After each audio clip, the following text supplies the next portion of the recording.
program studi pendidikan guru sekolah dasar. Hari ini saya akan melakukan observasi untuk memenuhi tugas PLP 1 dan observasi ini dilakukan di SDIT Al-Muhajirin. Assalamualaikum warahmatullahi wabarakatuh. Saya Rera Andira Pak dari mahasiswi UHAMKA dari Prodi PGSD. Saya Nova Ramadini Duyanti dari mahasiswi PGSD UHAMKA. Tujuan kami kemarin untuk observasi Pak mengenai kultur dari SDIT Al-Muhajirin ini. Kemudian kita juga ingin mengetahui identitas dari sekolah SDIT Al-Muhajirin tersebut.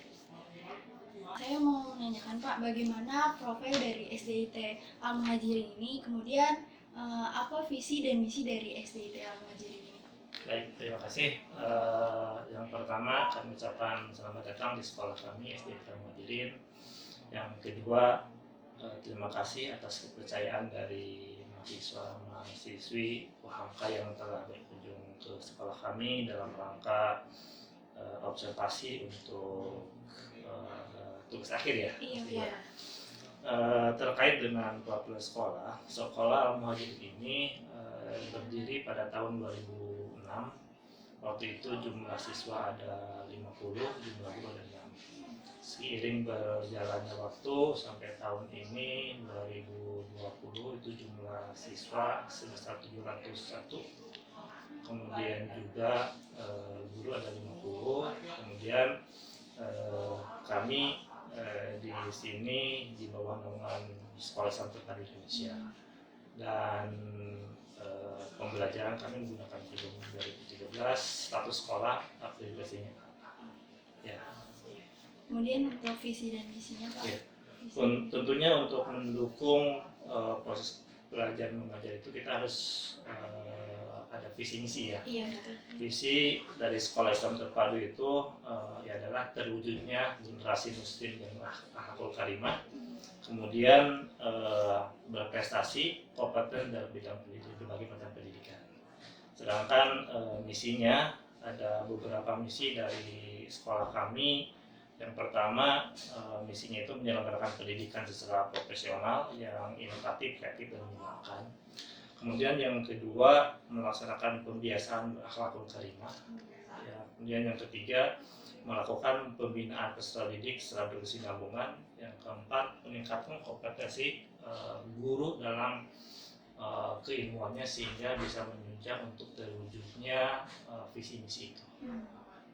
Yang terakhir, harapan kami bahwa sekolah ini merupakan salah satu sekolah yang memberikan kontribusi terhadap pendidikan di wilayah kami khususnya dari Indonesia pada umumnya. Itu untuk visi misinya. Berarti sudah bisa dilihat secara garis besar ya Pak. Ya. Visi dan misinya itu lebih ke, walaupun banyak yang akademis, tapi lebih sekolah ini lebih mementingkan juga untuk agamanya gitu. Iya, karena Sekolah Islam Terpadu itu satu sekolah yang dimana proses pembelajarannya menggabungkan dua kurikulum, kurikulum Departemen Pendidikan Nasional dan kurikulum lokal dalam satu jaringan kurikulum. Jadi istilah di SIT, Sekolah Islam Terpadu, menggabungkan dua kurikulum itu dalam satu jaringan kurikulum yang kita namakan dengan islamisasi KBM. Jadi setiap pembelajaran tidak ada dikotomi, tidak ada pemisahan antara ini umum, ini agama enggak. Umum di situ di dalamnya ada unsur agama. Contoh begini, ketika kita bicara masalah matematika, kita mengajarkan pada anak kita bahwa dalam Al-Quran ada loh matematika sepertiga, seperempat, itu bicara masalah waris. Kemudian kita sampaikan kepada anak-anak bahwa matematika itu yang pertama kali menemukan siapa? Bukan Galileo, tapi orang-orang Muslim, Al-Khwarizmi yang terkenal dengan logaritma itu. Nah seperti ini sehingga pemahaman anak-anak terhadap pembelajaran itu tidak ada dikotomi, tidak ada sekularisme pembelajaran. Iya, berarti bagus banget ya Pak untuk antara perpaduan pelajaran dan agama itu sendiri. Mudah-mudahan ini modal awal anak-anak, karena sekarang kita sudah melihat di lapangan orang pintar banyak, namun orang yang memiliki akhlakul karimah sangat kurang ya. Ini yang perlu kita didik dari sejak dini gitu. Karena SD itu fondasi awal menjadikan mereka lebih jauh dari kita. Kemudian untuk pertanyaan selanjutnya ya Pak, untuk tenaga pendidik di SDIT Al-Muhajirin ini sendiri jumlahnya ada berapa dan bagaimana struktur dari tenaga pendidik yang ada Pak? Ya, sampai hari ini jumlah tenaga pendidik itu ada 50. Kemudian untuk kebersihan ada 4 dan keamanan ada 3. Nah, untuk struktur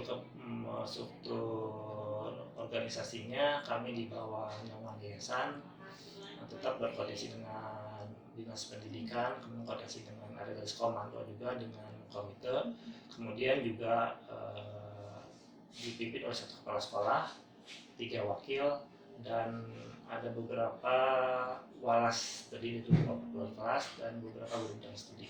Itu secara besar ini. Nanti bisa dilihat di struktur yang bisa difoto. Iya, nanti saya. Lanjut ya Pak. Ya, silakan. Rancangan pelaksanaan pembelajaran kurikulum tahun berapa Pak yang digunakan di sekolah ini? Ya, untuk di Al-Muhajirin sendiri kita menggunakan K13 yang revisi ya. Untuk 13 yang revisi itu memudahkan kami dalam pembelajaran. Yang selama ini pun juga setelah ada arahan dari dinas, kita menggunakan K13. Kemudian pertanyaan selanjutnya ya Pak, apakah terdapat kesulitan dalam pengimplementasian rancangan pelaksanaan pembelajaran yang tadi? Kemudian jika iya, menurut Bapak bagaimana solusi dalam mengatasi kesulitan tersebut? Ya, itu kurva normal ya, dimana setiap sesuatu apapun kurikulum KTSP 26 ataupun K13 itu pasti ada kesulitan. Ya, di kami pun juga awalnya mengalami kesulitan. Yang salah satunya ketika harus banyak media yang disiapkan, gitu kan. Kemudian juga harus mengetahui IT, apalagi dengan islamisasi KBM itu memang awalnya agak kesulitan. Kenapa? Kalau prinsip di SIT Sekolah Islam Terpadu itu semua guru adalah guru PAI. Artinya mereka harus memahami tentang konsep Al-Quran dan hadis. Gitu. Nah, ini kesulitan yang sangat luar biasa awalnya. Namun dengan seiring waktu, kita terus komunikasi dengan teman-teman, ada pembinaan rutin, ada saling membantu. Ini loh hadisnya, ini dalilnya, ini kita saling menutupi gitu kan. Ya, walaupun belum maksimal mungkin, namun kami akan coba berusaha untuk ke arah sana. Kalau kesulitan pasti ada kesulitan. Solusinya ketika ada kesulitan seperti itu ya kita komunikasi dengan guru.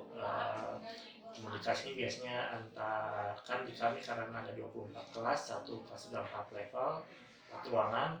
Kelas 1 ada 4, kelas 2 ada 4, kelas 3, 4, 5 ada 4 kelas juga, sehingga misalnya kita tunjuk dalam satu level itu satu koordinator level, sehingga mereka koordinasi dulu setiap level itu. Nanti kalau mereka ada kesulitan baru ke wakil bidang kurikulum. Berarti di situ ada solusi seperti apa, arahan dari guru seperti mana. Intinya kita buat KB itu mudah buat guru, nyaman buat anak, hasilnya maksimal. Kemudian pertanyaan selanjutnya Pak, mengenai pembelajaran yang saat ini nih Pak, lagi pandemi COVID-19 kan dilakukannya secara daring.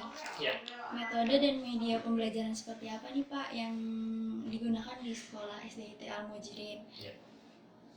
Jadi kondisi pandemi seperti ini awalnya membuat kami pesimis juga gitu kan, menghadapi anak bagaimana.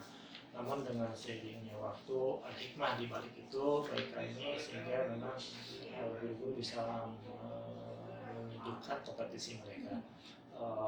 Untuk media yang kita gunakan dalam pembelajaran di masa pandemi ini beberapa metode media ya.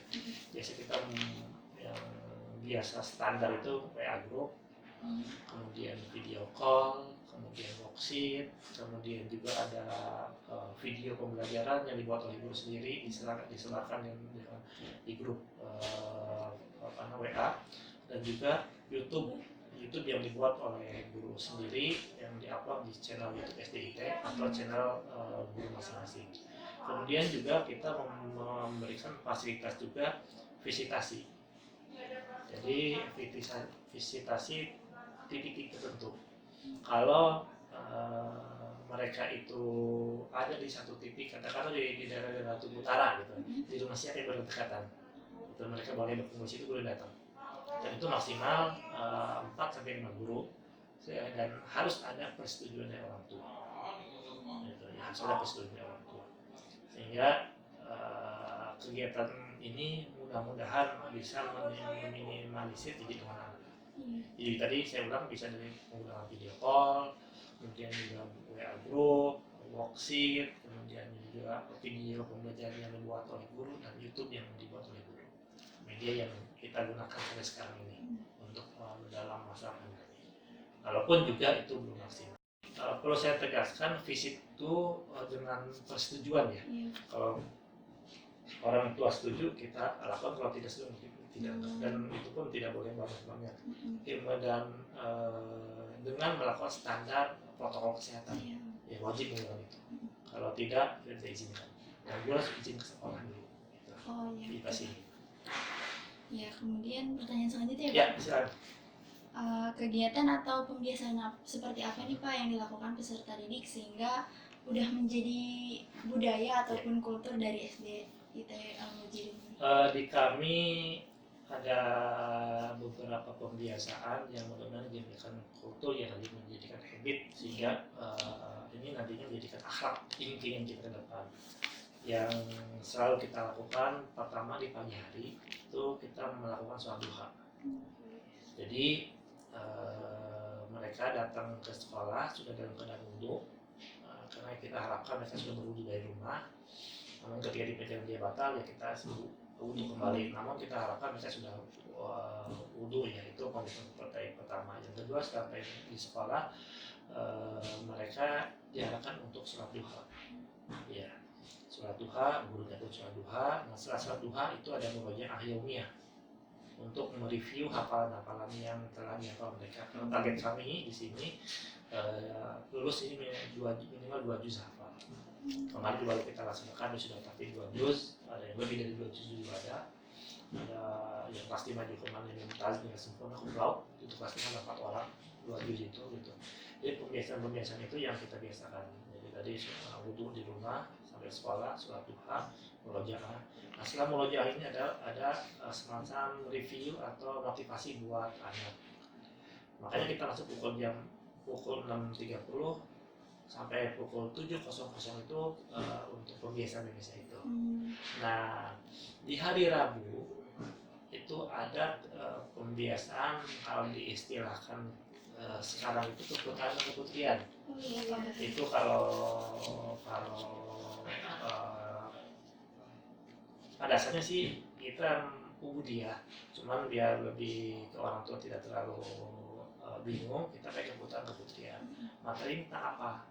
Itu materi tentang akhlak, dan itu dilakukan rutin per hari Kamis itu akhwat, Rabu ikhwan, itu digabung di masjid.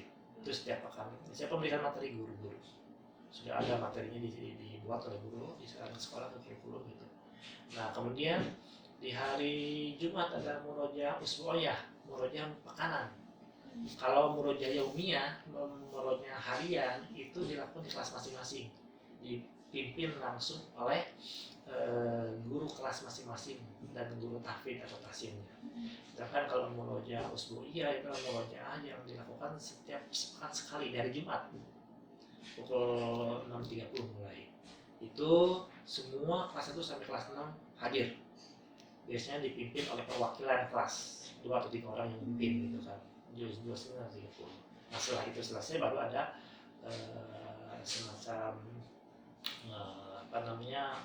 pembinaan atau tausiah dari guru yang bisa ditunjuk 5 atau 10 menit tentang materi-materi yang disampaikan. Jadi itu pembiasaan itu yang selalu kami lakukan dalam kegiatan pembelajaran tiap harinya. Sehingga ya mudah-mudahan ini menjadikan harapan kami menjadikan satu kebiasaan yang menjadikan habit nantinya, akhlak untuk kehidupan hari. Kalau dalam bahasa psikolog kan bisa karena biasa, biasa kan dipaksa. Seperti itu.